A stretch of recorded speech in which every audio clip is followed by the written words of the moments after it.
So battle lang itong dalawang teams na to as para sa claiming the upper hand is concerned. Itong Alaska ng first quarter lumawag ng 9 na puntos. Itong Pure Foods ng second quarter led by Asmanias 11.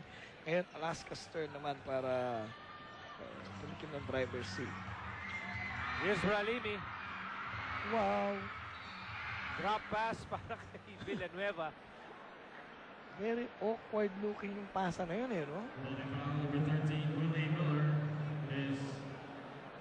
Well, at least you know yung laro niya, hindi off the dribble. Okay, at least now you know.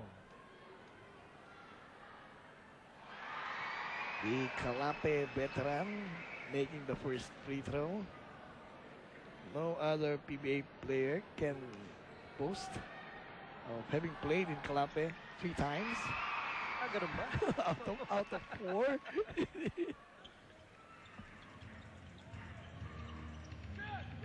Villanueva ties the game at 52.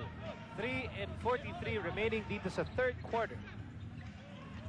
Miller, double team. Holcomb is open.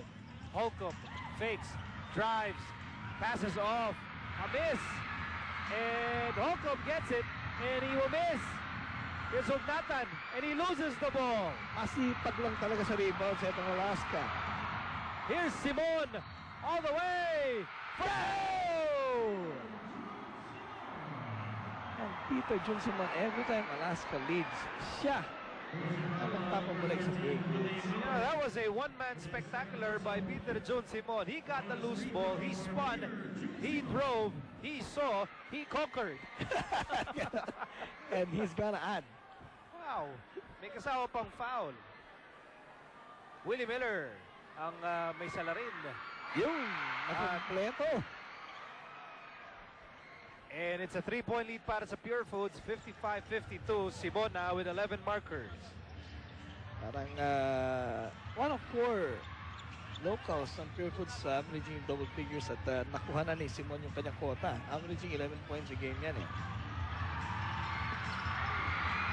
Rebound para kay Ralimi.